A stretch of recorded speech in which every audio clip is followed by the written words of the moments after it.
Hello guys, welcome to the Telugu movie reviews. Hero Nithin గారు హీరోగా నటించిన తమ్ముడు మూవీ రిలీజ్ అయింది. ఇప్పుడు ఈ మూవీ ఎలా ఉందో చూద్దాం రండి. ఈ మూవీకి వేణు శ్రీరామ్ గారు డైరెక్షన్ చేశారు. దిల్ రాజు గారు ప్రొడ్యూస్ చేసిన ఈ మూవీ ఈ రోజే రిలీజ్ అయింది. నితిన్ గారికి చాలా రోజుల తర్వాత కంబ్యాక్ వచ్చిందా రాలేదా అనేది తెలియాలంటే ఈ వీడియోని మొత్తం చూడండి, స్కిప్ చేయకుండా. ఈ మూవీ యొక్క స్టోరీ అక్క తమ్ముల సెంటిమెంట్ చుట్టూ తిరుగుతుంది. మూవీకి మొదట ఏ సర్టిఫికేట్ ఇచ్చినప్పుడే ఈ మూవీ అందరి దృష్టిని ఆకర్షించింది. ఈ మూవీకి సెన్సార్ బోర్డు వారు ఏ సర్టిఫికేట్ అనేది ఎందుకు ఇచ్చారంటే, ఈ మూవీలో కొన్ని యాక్షన్ సీన్స్, యాక్షన్ ఎపిసోడ్స్ ఉన్నాయి కాబట్టి ఈ మూవీకి ఏ సర్టిఫికేట్ అనేది ఇచ్చారట.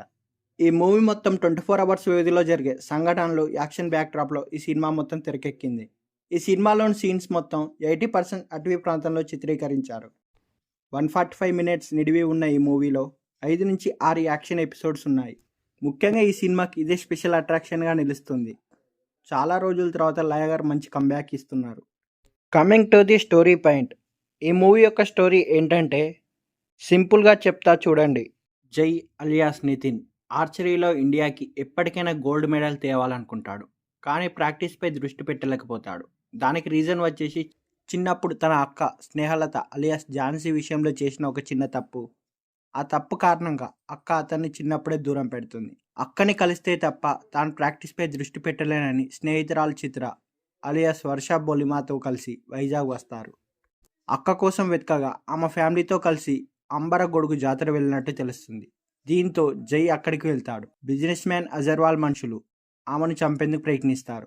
అజర్వాల్ మనుషులు ఝాన్సీని ఎందుకు టార్గెట్ చేశారు, వారి బారి నుంచి అక్కని జై ఎలా రక్షించాడు, అతనికి గిరిజన యువతి అయిన రత్నం అలియాస్ సప్తమి గౌడ ఎలాంటి సహాయం చేసింది, ఫ్యాక్టరీలో జరిగిన ప్రమాదంలో చనిపోయిన వారి కుటుంబ సభ్యులకు ఝాన్సీ ఇచ్చిన మాట ఏంటి, చివరికి అది నెరవేరిందా లేదా, అక్క విషయంలో జై చేసిన తప్పేంటి, చివరకు అక్కతో ప్రేమగా తమ్ముడు ఎలా అనిపించుకున్నాడనేది తెలియాలంటే మనం మూవీ చూడాల్సిందే.